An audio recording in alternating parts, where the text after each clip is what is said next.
Coming up, is there major heat on WWE legend Mick Foley? WWE announced a huge new signing and so much more. Terry says subscribe. So, you know, do that. Also subscribe if you like wrestling news. Don't just do it because a cat told you to. Jeez, get a life.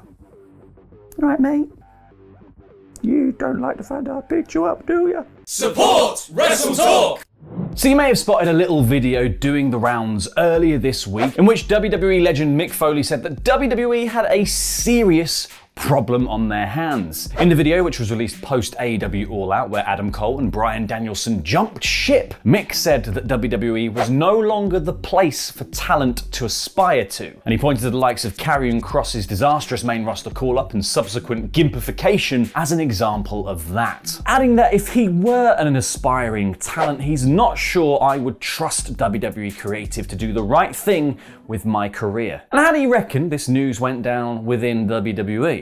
I got two words for you: lead balloon. Because according to Andrew Zarian of the Mat Men Pro Wrestling podcast, there is some serious heat on Foley over those remarks. Zarian said, "Let's talk about the Mick Foley video that I can tell you people are very unhappy with at WWE that he put that video out. I'm not going to say who told me this. There is an unwritten rule with these legends where you can't disparage the company in any way." And that was pretty disparaging. He was pretty blatant about saying we're not doing good stuff here, guys. I mean, classic wrestling with its unwritten rules that solely benefit WWE and its management alone. However, it's not like people don't agree, because I'm sure a lot of fans think Mick Foley was kind of on the button, and so does Booker T, who backed up Foley on his Hall of Fame podcast, saying, "I agree with Mick Foley 100%. We need to get our ass in gear, bottom line." Ass in gear, bottom line. He said "but" twice. It was enjoyable, I liked it. And the supposed heat on Mick has not exactly stopped him appearing on Sean Waltman's podcast and voicing very similar ideas, saying, "I love the company, I really do, and I think they need to hear that. If I texted Vince, that's one thing, and that might be effective, but I think it needs to get out there. If it embarrasses them, I think that's okay." But is it, Mick? Like, deep down, do you really think it's okay? With Vince? Mick Foley to AEW confirmed. And if you were going to go Mick, now might be a good time, because things over in AEW are on the up for their premiere show. Because this week's episode of AEW Dynamite, which saw the newly joined Bryan Danielson and Adam Cole cut promos, and Ruby Soho's first singles match in the company, drew an impressive 1.319 million viewers across its 2 hours, and that is the second highest viewership in the history of the show. But perhaps more interestingly, according to wrestling stats genius Brandon Thurston of WrestleNomics, it garnered 681,000 viewers in the key 18 to 49 demographic, which bested this week's Raw's performance of 678,000. I mean, that's got to put the wind up WWE, or are they still locked in their eternal struggle against sleep, their truest, biggest competition? AEW Prez Tony Khan took to Twitter to thank the fans for these bumper numbers, saying, "Thank you to all of you amazing wrestling fans who made AEW Dynamite the #1 show on cable Wednesday for the 3rd straight week, and were part of our biggest viewership since our debut. We're setting new records for TV, pay-per-view, live attendance, and merchandise, all thanks to you great fans." So do you think WWE should be angry at Mick Foley for his comments, or do you think the hardcore legend had a point? Let me know in the comments down below. Before we crack on with the episode, we need to thank He's a Sexy Man. Sexy Man! Not an Andrew Gross man. And fantastic Mr. Good Old Fox for their support on Patreon. Cheers, guys. Sticking with AEW, they could be looking to drag a former WWE talent out of retirement, because yesterday Tony Khan tweeted to say that he had been talking to Lio Rush about unhanging his boots, putting them back on, and then getting back in the ring. He said, "I see a lot of tweets talking about Lio Rush today. Coincidentally, I've been talking to Lio a lot about returning to AEW, and it feels like something that could happen in the near future." Because Rush briefly wrestled for AEW at Double or Nothing before retiring from pro wrestling, and according to CageMatch.net, his very last match was in NJPW in August. And I, for one, could see Rush doing very well for himself in AEW. But it would be yet another signing for AEW, and yet another ex-WWE signing at that. And one of the negatives of AEW's recent policy of hoovering up all of the talent going is this feeling that their roster might be getting so bloated that plenty of people won't be featured regularly. Play with the toys you have, Tony. Because one toy gathering a not insignificant amount of dust on the shelf is Brian Cage. But fortunately for Cage, he is back up from the Barbie to his Ken, the Mrs. Potato Head to his Mr. Potato Head, even though I'm sure neither of them have ever actually touched a carb.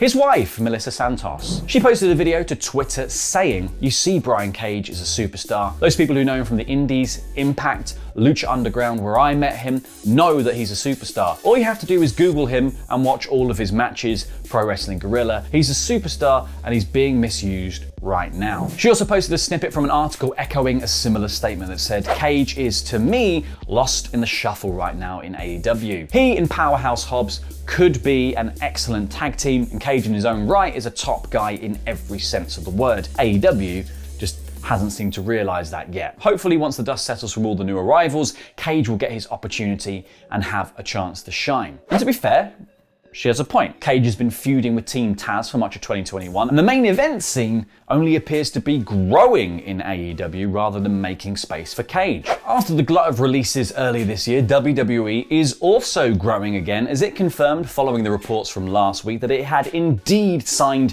Olympic gold medalist Gable Steveson to an exclusive agreement. Steveson is set to train with WWE while also defending his NCAA title for the University of Minnesota. The E posted WWE Signs Olympic gold medalist and reigning NCAA wrestling champion Gable Steveson to an exclusive agreement. In the company's first ever nil deal, Steveson will join the WWE roster while defending his NCAA title for the University of Minnesota. Steveson tweeted to say, "Childhood dream accomplished. I have officially signed with the WWE. Thank you for the opportunity. Let's work." And to be fair to WWE, the other major Olympic medal winning wrestler that they signed worked out kinda well. And maybe Steveson can also be Angle's son. Interestingly, Steveson's brother Bobby also recently reported to the Performance Center as a new recruit in the same class as the Usos' younger brother Joseph. And Steveson is someone who could shake up WWE TV, which would probably pop Mick Foley, but in case his star power alone isn't enough, WWE is going to do some shaking up itself. Because the draft has been looming since SummerSlam concluded last month, and now it appears a date has been set, as well as dates for 2 major tournaments. And Jazarian News Machine tweeted to say, "Just want to finalise some dates for WWE events. October the 1st, SmackDown Draft. October the 4th, Raw Draft. October the 8th, SmackDown Season Premiere, King of the Ring, and Queen of the Ring." He then noted that the finals of the King of the Ring and Queen of the Ring tournaments will take place on October the 21st in Saudi Arabia. How beautiful and progressive. Then again, monarchy is kind of an outdated idea, so how about the democratically elected officials of the ring? The DEO OTR. But really, WWE is mostly mired in contract-related chat at the moment after those aforementioned defections and the whole, "we forgot that Adam Cole's contract was coming up, whoopsie daisy." Now, the major talking point for the last couple of days has been the fate of Kevin Owens, whose WWE deal is said to be up much earlier than expected, and according to reports, is most likely to move over to AEW when he becomes a free agent. But where Owens goes, does Sami Zayn follow? Or completely separately, does El Generico return from running his orphanage? Previous reports stated that Zayn's deal could be up in fall of 2021, according to TVA Sports, who said that Sami's deal was 2.5 years starting in April 2019, putting the end date in autumn this year. But some digging by Fightful has discovered that WWE sources are saying that the deal isn't up in fall, though they haven't yet discovered when the contract actually expires. And Sami has been dealt some shortish straws during his WWE tenure, though his recent character has been featured plenty and really clicked with the crowd. But the same cannot be said for everyone. Cross, cough, carrying cross. And for some of the people who just left, it must have felt like, like they dodged a bullet or something. Especially in the case of Adam Cole, who joined AEW at All Out and walked right into the top faction on the show. Meanwhile, had he stayed in WWE, what if? Dave Meltzer is reporting that he would have been in for a very different fate, paired up with a heel Keith Lee. According to Meltz, Keith would have turned heel and Cole would have acted as Lee's manager in a sort of similar vein to the Bobby Lashley and Lio Rush pairing from 2018 to 19, i.e. a smaller, sort of mouthy manager hiding behind a heavyweight. I'm not even going to slate it. I think it's a great idea. Lee is good at wrestling, but he's good at talking. So we have Adam Cole, who is good at talking, talk for him, because Adam Cole is good at wrestling. So we have Lee, who is good at wrestling, wrestle for Adam Cole. To paraphrase my dear friend Luke Owen, this company. And they were also reportedly going to change Adam Cole's name so that he wasn't confused with Michael Cole, or Cole Prime as he would have been known. Adam must feel like bloody Neo the amount of bullets he's just dodged.